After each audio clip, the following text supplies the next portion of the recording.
तो यार एक हफ्ता हो चुका है रोमन रेंस को अपनी अनडिस्प्यूटेड डब्ल्यूडब्ल्यूई चैंपियनशिप हारे हुए, बट हम ये तो बिल्कुल भी डिनाई नहीं कर सकते हैं कि वो the greatest universal champion of all time और one of the greatest WWE champion of all time थे। तो आज की वीडियो एक ट्रिब्यूट होने वाली है रोमन रेंस के लिए और जो भी कुछ उन्होंने किया पिछले 3 सालों में डब्ल्यूडब्ल्यूई के लिए, और हम देखने वाले हैं उनके टॉप 10 टाइटल मैचेस उनके 1316 डेज के टाइटल रेन के। तो चलिए शुरू करते हैं। तो नंबर 10 पे है उनका मैच अगेंस्ट लोगन पॉल, वो जो कि हुआ था एट टाउन ज्यूल 2022 में। और जब ये मैच अनाउंस हुआ था मुझे उतना अच्छा लगा नहीं था, क्योंकि मैं नहीं देखना चाहता था लोगन पॉल को, जिन्होंने उस टाइम तक खाली 2 ही मैच रसल किए थे लड़ना अगेंस्ट रोमन रेंस, वो भी अनडिस्प्यूटेड डब्ल्यूडब्ल्यूई चैंपियनशिप के लिए। और मेरे को लगा था कि ये अच्छा बुकिंग डिसीजन नहीं था ट्रिपल एच की तरफ से, बट जब ये मैच हुआ तो डेफिनेटली आई थिंक कि इस मैच में लोगन पॉल ने प्रूव कर दी अपनी वर्थ कि वो क्यों ग्रेटेस्ट सेलिब्रिटी हैं जिन्होंने रेसल किया है डब्ल्यूडब्ल्यूई पे। और बहुत सारी अच्छी चीजें हुई थी इस मैच में, जैसे कि हमें लोगन पॉल की तरफ से स्वीट चिन म्यूजिक देखने को मिलने वाली थी, बट रोमन रेंस ने उसका काउंटर कर दिया। और स्प्रिंग बोर्ड में जब रोमन रेंस ने राइट हैंड लगाया था तो एक बहुत ही बढ़िया कैमरा एंगल था ये। और एंडिंग में हमें लोगन पॉल ने एक बढ़िया सोशल मीडिया मोमेंट दिया जब उन्होंने फ्रॉग स्प्लैश लगाया टॉप रोप से अनाउंस टेबल में, वो भी इंस्टाग्राम लाइव पे। बट एंडिंग में इसमें बहुत सारी इंटरफेरेंस थी जो कि मुझे बिल्कुल अच्छा नहीं लगा, तभी ये मैंने इसे मैंने नंबर 10 पे रखा। अगर ये मैच क्लीन होता तो आई थिंक ये थोड़ा ऊपर रैंक करता। तो अब हम नंबर 9 की तरफ चलते हैं। तो नंबर 9 पे है रोमन रेंस वर्सेस सिज़ारो, जो कि हुआ था बैकलैश 2021, सॉरी रेसलमेनिया बैकलैश 2021। और मैं इजीली कह सकता हूँ कि ये सिज़ारो के करियर का सबसे बड़ा मैच था, क्योंकि विंस मैकमैन उन्हें अपॉर्चुनिटी देते नहीं थे, उन्हें लगता नहीं था कि वो कोई वर्थ हैं और सुपरस्टार बनने के लायक हैं। बट मैं कहूँगा कि विंस बिल्कुल गलत थे। हाँ, प्रोमो में वो उतने अच्छे नहीं है, बट रेसलिंग के मामले में वो डेफिनेटली एक टॉप लेवल स्टार हैं और उन्होंने प्रूव भी किया इस मैच में। और रोमन रेंस और सिज़ारो ने डिलीवर भी किया, जो कि हमें एक्सपेक्टेशन भी थी जिसकी। और तुम रोमन रेंस और सिज़ारो का कोई सा भी मैच उठा के देख लो, इनकी जो केमिस्ट्री है ना वो बहुत ही अच्छी है। इनका जो भी मैच हुआ है वो डेफिनेटली 4 स्टार लेवल के आसपास तो बिल्कुल ही था। और इस मैच में हमें सेम ही चीज देखने को मिली। इन दी एंड सिज़ारो हार जाते हैं, क्योंकि वो तो बिल्कुल भी नहीं हराने वाले थे रोमन रेंस को चैंपियनशिप के लिए। और फिर ये उनका आखिरी मैच था और इसके बाद तो वो बरीड हो जाते हैं मान लो। और नंबर 8 की बात करें तो नंबर 8 में है Roman Reigns versus Kevin Owens from TLC 2020। और सेम यहाँ पे भी है, रोमन रेंस और केविन ओवंस की केमिस्ट्री भी बहुत ही अच्छी है। उनका भी हर मैच जो भी उनके अगेंस्ट में हुआ है ईच अदर, वो भी 4 स्टार के लेवल का आसपास ही है डेफिनेटली। और ये मैच आई थिंक उनका बेस्ट वन था, क्योंकि शुरुआत से लेकर अंत तक फास्ट पेस्ड एक्शन हमें देखने को मिला। शुरुआत में जे उसो इंटरफेरेंस करने की कोशिश करते हैं, बट केविन उन्होंने पहले ही ठिकाने लगा देते हैं। हमें टेबल्स देखने को मिलती है, लैडर्स देखने को मिलती है, चेयर देखने को मिलती है, वो हर चीज देखने को मिलती है जो कि एक TLC मैच में होनी चाहिए। पूरा डिस्ट्रक्शन देखने को मिला हमें हर तरफ इस मैच में इन दी एंड। बट जे उसो वापस आ जाते हैं और डिस्ट्रैक्ट करते हैं केविन ओवंस को लैडर पे, जब वो चैंपियनशिप लेने ही वाले होते हैं, और रोमन लो ब्लो लगा के रिटेन कर लेते हैं अपनी चैंपियनशिप। और नंबर 7 पे है मेरे हिसाब से one of the most popular match 2022 का, जो कि है Brock Lesnar versus Roman Reigns summer slam 2022 से। और यहाँ पे वो सेम चीज नहीं है जो कि पिछले 2 मैचों में थी।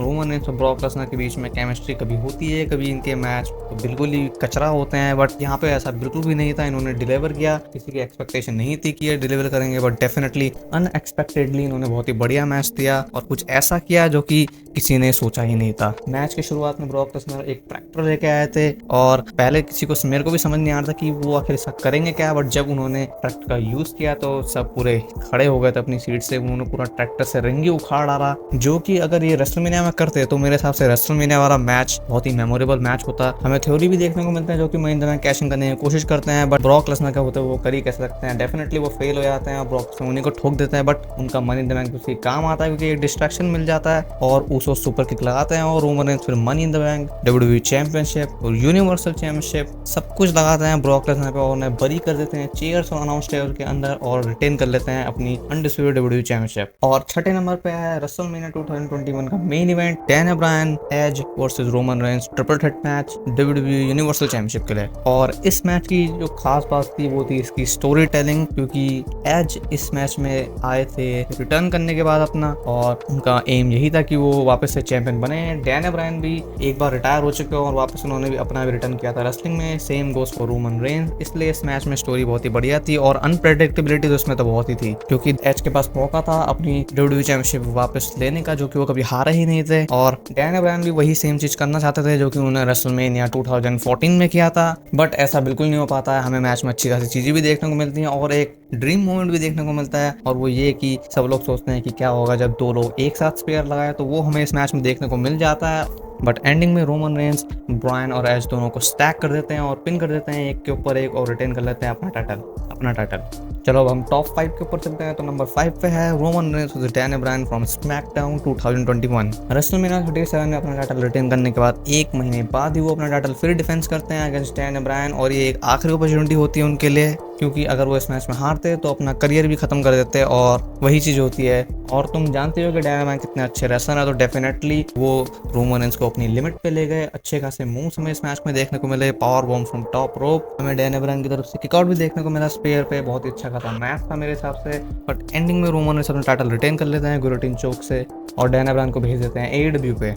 और नंबर 4 पे है hometown hero Sami Zayn versus Roman Reigns, जो कि हुआ था एलिमिनेशन चैम्बर में, वो भी मॉन्ट्रियल में। तो इस मैच में तो क्राउड फायर था भाई सैमी ज़ेन के लिए, क्योंकि उन्हीं का होम टाउन था और पूरा कनाडा चाहता था कि सैमी ज़ेन जीते, बट ऐसा तो होना नहीं था क्योंकि रेसलमेनिया पास आ रहा था और रोमन रेंस कैसे ही हार सकते हैं अपनी चैंपियनशिप ऐसे रेसलमेनिया के पास होते हुए। और अगर हम मैच की बात करें तो मैच डेफिनेटली बहुत ही अच्छा था, क्योंकि इसे अच्छा करा 32 मिनट का टाइम मिला था और रोमन रेंस और सैमी ज़ेन ने वो सब कुछ किया जो कि आई थिंक वो कर सकते हैं। थोड़े बहुत रेफ बम्प्स भी थे मैच में, बट उससे कोई आई थिंक इफेक्ट नहीं पड़ता है, क्योंकि जब एक मैच अच्छा होता है तो उससे कोई फर्क नहीं पड़ता है क्योंकि उसमें कितनी बार रेफरी गिराया है। हाँ, बट ये नहीं 10-20 बार गिर जाए, उससे तो बिल्कुल इफेक्ट पड़ेगा। और अंत में जे उसो इंटरफेरेंस करते हैं, बट रोमन रेंस के लिए नहीं, सैमी ज़ेन के लिए। बट सैमी ज़ेन गलती से स्पेयर उन्हीं को लगाते हैं, बट फिर रोमन रेंस स्टील चेयर का इस्तेमाल करके रिटेन कर लेते हैं अपनी चैंपियनशिप और बदला भी निकाल लेते हैं रॉयल रंबल का। चलो फिर हम टॉप 3 में चलते हैं। तो नंबर 3 पे है लेटेस्ट मैच रोमन रेंस का against Cody Rhodes WrestleMania 40 night 2 पे। और अगर तुम लोग सोच रहे हो कि ये मैच नंबर 3 पे क्यों है, क्योंकि ये तो भाई 5 स्टार्स है, तो डेफिनेटली ये 5 स्टार्स है, बट एंटरटेनमेंट के मामले में, ना कि रेसलिंग के मामले में, और यही रीज़न है कि ये नंबर 3 पे है। अब मेरा मतलब ये नहीं है कि ये रेसलिंग के मामले में बेकार था, बिल्कुल भी नहीं। आई थिंक ये रेसलिंग के मामले में भी बहुत ही बढ़िया मैच था, बट आई थिंक जो टाइम इन्हें मिला था रेसलिंग करने के लिए वो मेरे को लगता है कि बहुत ही कम पड़ गया, क्योंकि सिर्फ 20 मिनट्स मिले थे रोमन रेंस और कोडी रोड्स को क्लीन रेसल करने के लिए, और फिर उसके बाद पूरा ड्रामा शुरू हो जाता है इंटरफ्रेंस का, और फिर पूरी एंड गेम चलने लग जाती है। और इस मैच का एक और नेगेटिव है कि मेरे को लगता है कि इस मैच में उतने अच्छे नियर फॉल नहीं थे। शुरुआत में जो 2 स्पेयर पड़े थे मेरे को लगा नहीं था कि कोडी रोड्स उसमें बिल्कुल डेफिनेटली हारने वाले हैं, और अंत में जब कोडी रोड्स ने 3 क्रॉस रोड्स लगाए तब मेरे को लगा कि क्या पता किकआउट हो जाए, बट ऐसा नहीं हुआ और कोडी रोड्स नए चैंपियन बन गए। तो आई थिंक ये मैच जो लैक करता है वो करता है थोड़ा बहुत। आई थिंक इसे और टाइम मिलना चाहिए था। सारा का सारा end game drama I think 25 minute के बाद भी हो सकता था, तो ये मैच मेरे हिसाब से और अच्छा होता।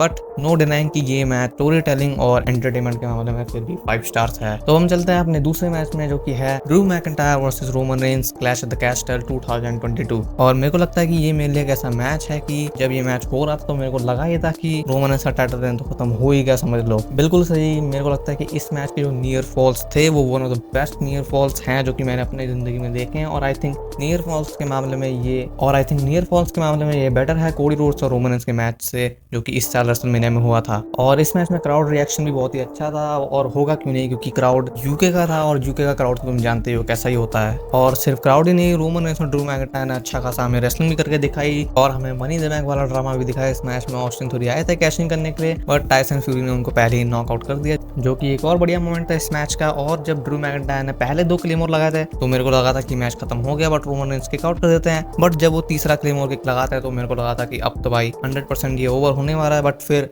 सोलो से आ जाते हैं और उन्हीं के कारण रोमन रेंस अपनी चैंपियनशिप रिटेन कर लेते हैं और ड्रू मैकिंटायर के ड्रीम्स ब्रोकन ही रह जाते हैं। तो चलो अब हम चलते हैं अपने नंबर 1 के ऊपर, और best title match of Roman Reigns 1316 days reign is Cody Rhodes versus Roman Reigns at WrestleMania 39। और मेरे हिसाब से ये रोमन रेंस का बेस्ट टाइटल डिफेंस था, क्योंकि इस मैच में क्राउड था, अच्छे खासे मोमेंट्स थे और एक अनप्रेडिक्टेबिलिटी थी जो कि इनके नेक्स्ट मैच में नहीं थी मेरे हिसाब से। और रेसलिंग के मामले में मैच तो 5 स्टार डेफिनेटली था ही था, और नियर फॉल्स इस मैच में बहुत ही बिलीवेबल थे। और जब हलुआ किक और स्टनर लगाया था रोमन रेंस पे केविन ओवन और सैमी ज़ेन ने, तो मेरे को लगा था कि इस पॉइंट पे तो मैच खत्म ही होने वाला है। और इसलिए लगता है कि इस मैच के नियर फॉल्स उनके नेक्स्ट मैच से ज्यादा बढ़िया थे मेरे हिसाब से इस मैच में। बट इस मैच का एक नेगेटिव पॉइंट भी था, और वो ये था कि इस मैच में जो इंटरफेरेंस थी उनका एक्सिक्यूशन मेरे हिसाब से अच्छा नहीं था। क्योंकि अगर तुम देखो जो कि इनका मैच हुआ था नेक्स्ट ईयर के रेसलमेनिया में, उसमें हर एक इंटरफेरेंस परफेक्टली एग्जीक्यूटेड थी। पहले हमें जे ऊसो जिमी ऊसो दिखाई दिया, फिर उन्हें टेक आउट करने के लिए जे ऊसो आए, और फिर सोलो आए, फिर उसके बाद उन्हें टेक आउट करने के लिए जॉन सीना आए जो कि परफेक्टली स्टोरी लाइन से मैच कर रहा था, और फिर रॉक आया जो कि एक और चीज जो कि स्टोरी लाइन से मैच कर रही थी, और फिर उसके बाद अंडरटेकर आया जो कि स्टोरी लाइन से मैच नहीं कर रहा था, क्योंकि कुछ लोग चाहते थे कि